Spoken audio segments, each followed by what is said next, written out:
When I have to go to networking events to build my brand and business, I am terrified and I try to talk myself out of going. In this video, I'm going to share with you how you can build a powerful support network and partnerships. Even if you're putting yourself out there, is it your favorite thing to do and you just want to stay home in your PJs?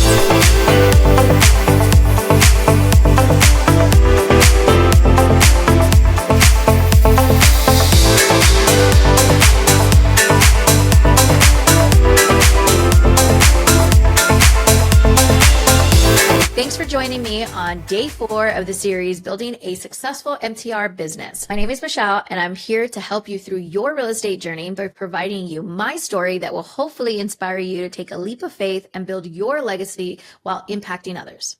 So today we're going to be diving into creating meaningful partnerships and a support network, even if you're more naturally reserved or don't know where to start. Believe it or not, I'm an introvert myself. So partnerships can transform the way that you do business. When I started in entrepreneurship, one of the most valuable lessons I learned was that I couldn't do it alone. Having someone to share ideas with, split responsibilities, and provide support made a world of a difference. My first partnership in real estate was my mom, and that collaboration not only helped us take the first big step into investing, but also laid the foundation for our real estate success. What I love about real estate specifically is you can have a lot of JVs and partnerships. For example, I have a partnership with some of my portfolio with my mom, some with Vin, my fiance, and some with others that we met through networking. I believe one of the biggest advantages of partnerships is shared knowledge. You don't need to be an expert at every area, which I'm not, and partnering with others who have different strengths can fill those gaps. For instance, if you're great at finding deals, but at managing properties, not so much, partnering with someone who has a property management experience can be invaluable. For example, in my current business, I only handle all of the acquisitions, construction, and staging, while Vin handles keeping the places booked and communicating with the guest. But maybe you don't have a family business, which I don't recommend it. It is very hard in itself. However, you can still find a strong partnership or others to contribute to your business. So let's first think about your strengths and your areas where you might need support. Who can complement those skills in your real estate journey? Who can you outsource the admin low revenue generating activity assignments? Maybe like a partner, virtual assistant, or an intern. Having a team or partnership is in place allows you to focus on the things you love to do and also grow faster. If you choose the right partner, I've been in a situation where I did not, kind of talked about that before. But having someone to talk to who understands the business could offer advice or just be a sounding board, which is a big game changer. That's the beauty of a solid network. It gives you just strategic support, but emotional backing too. As I continued to grow in my real estate, I remember questioning all the components of the business, one being how to raise money. We reached out to our network and was able to listen to people's story, and then we just did it and started raising money. There was another time that I also had 5 refinances that I had to do at one point, and I did not know what to do. So I went and I ended up asking my network and someone that is a bigger hitter than us was able to give me some advice, and then I was able to save that. So networking and partnerships are always a good thing to have. So you may be asking me, how do you build a support network around you? Step 1, identify your needs and goals. Start by identifying what you're looking for in a partnership. Are you seeking someone to co-invest with you, someone just with construction knowledge, or maybe an experienced mentor? Clarity on your needs will help you find the right people. So step 2, start locally and expand.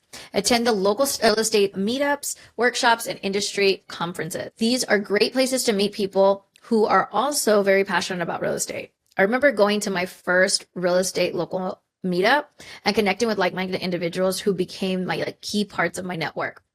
But one thing I'm going to tell you is don't overthink it. Just look at the events like on meetup.com or on Eventbrite. Type in real estate and then just go. You're not going to know at the beginning if the event is right for you or not until you get there. And you don't just want to go once or twice. You want to give yourself a challenge to go multiple times, because I promise you, When you start to go, you will learn who are the heavy players in the industry. You will also learn who your tribe is and who's not. I recently did this challenge and I went to 12 networking events every week for 30 days. And it was real quick to know who is who and who continues to go to these events. And I started to really build like a small little community that people was give or introducing me to other individuals like when we would get there. So you kind of have to get out of your comfort zone, but when you do, you'll see how quick some people will be like-minded and how you get your little tribe. Thing is that when you're approaching someone, it's actually a lot easier in these kind of events because everyone's there to network, but it still can be nerve-wracking. Like I have to walk in and sometimes act like a different person just for me to just push myself and go and speak to people. Bring someone with you, right? And I like to have like competition and say, okay, who can talk to more people? And we kind of divide and conquer the actual networking group. But I go a lot by myself. So when you go up to someone, don't stay with the same person the whole event. That's just like super easy. You have your cocktail and you want to stay there and just be right next to the person. Don't do that because you're only like hurting yourself and you have the opportunity to meet several people that are in the area, right? So I challenge you, meet at least 10 people at each event until you can gradually increase the number. I think the most I've met at an event, and I would say like a 3-hour event, was like 30 people. And that was like speed dating for me. I would have my 30-second pitch down and ready, and I recommend that for you.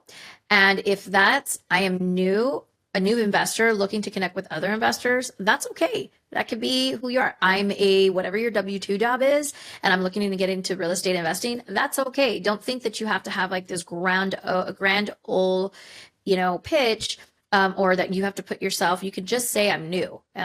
It's fine. And I want you to encourage you to use that, right? And I wouldn't recommend saying you're looking for a partnership just yet because it's difficult to get a partnership at the beginning, right? I think the first thing you need to do is just get comfortable, start meeting like-minded individuals and see how you guys can be a resource to one another. Partnerships can be difficult. Joint venture agreements are a little bit different. But I would just say, get some information first, right? Like, we always call it about like dating. You want to date the person first before you get married, and partnership is like a marriage. So kind of give you some examples. Like my opening line would be, hi, my name is Michelle. I'm a seasoned investor. I used to say I'm a new investor, and I'm currently looking for MTR rentals in the area. How about you? What brings you here? Simple. That's a 30-second. I always try to find something relatable in what they say. For example, if someone says, I'm here because I want to network and I also like the free drinks, I would say, I love free drinks. And same here. Is this your first time? Most of the time that will open up a conversation. You'll be able to see if they've been there a lot. And if they do, I always ask, do you know of anyone that you can recommend that I meet? Always feels better when someone introduces you to someone else because you don't have to go out and introduce, and there's that warm introduction. So one of the things I always ask as well is, what is your biggest need right now in business? Because here's the thing, regardless if you're new or not, you can always add value. Second, have a QR code or a business card available to hand out. I'm all about QR codes, and when I was in Florida and in other markets, it's all about QR codes. Here in Texas, it is about business cards. But I like QR codes, and I prefer QR codes because it will go right into my phone, and then I'll be able to capture their info and then follow up with them later. I actually have a pretty neat system now that it will go into my CRM, and then I could be able to, again, follow up with those individuals because that's what you want to do.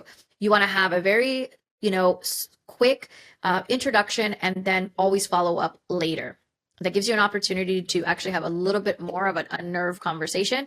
And I call them virtual coffees. So if you feel yourself staying there and you don't have much more to say, that's a signal.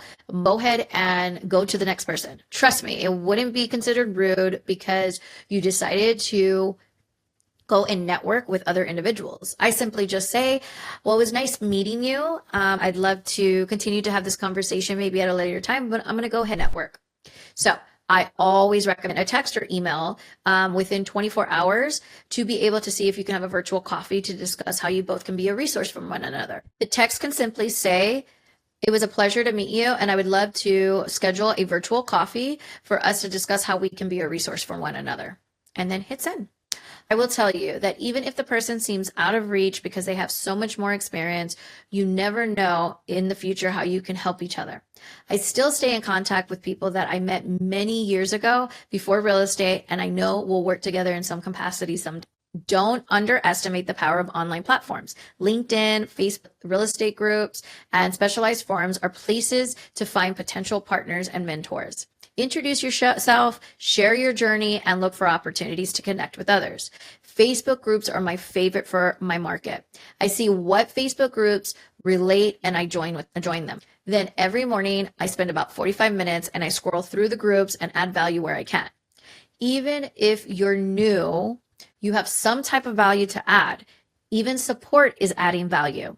You can always find out who are the key players in the area. You can always send a side message to someone that you feel that you want to connect with, and then schedule a virtual coffee. Those are great. That will give you a one-on-one time to discuss further on how you guys can be a resource to one another and what you're looking for, and ask how you can help them. So this message can simply say, "Hi, my name is Michelle. I saw you in XYZ Facebook group, and I thought that our stories kind of aligned. I wanted to see if you would be interested in a virtual coffee or getting on a Zoom sometime next week. Would that work for you? I would love to see how we can be a resource to one." And as you get comfortable, you'll be able to. So as you're building these relationships, and you may run into competitors, please know that there aren't any freaking competitors out there. I get so frustrated with people that say, "Oh my gosh, they're a competition to me in my industry." No, there's not competition. When you get to a certain level, you'll realize it's collaboration. So it's easy to fall into the mindset of seeing others as competition. But in real estate, collaboration often brings more opportunities. I've partnered with local property operators to share insights and resources, and that collaboration has opened up so many joint venture doors I hadn't considered before. Real estate isn't just about winning deals. It's about building a community that thrives. I was just on a podcast last week. Go check it out on my page. And her and I are in the same industry, but slightly run our businesses differently. So think about one way you can collaborate with someone in your current network, whether it's sharing a market insights or partnering on a project. Write it down and consider reaching out to them to make it happen.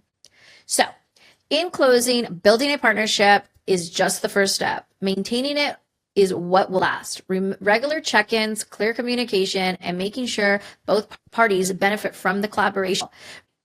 Remember, partnerships are a two-way street. Be supportive, show up for your partners, and be the type of person you want in your network. So tomorrow, we're going to dive into financial preparation and managing cash flow, all about money.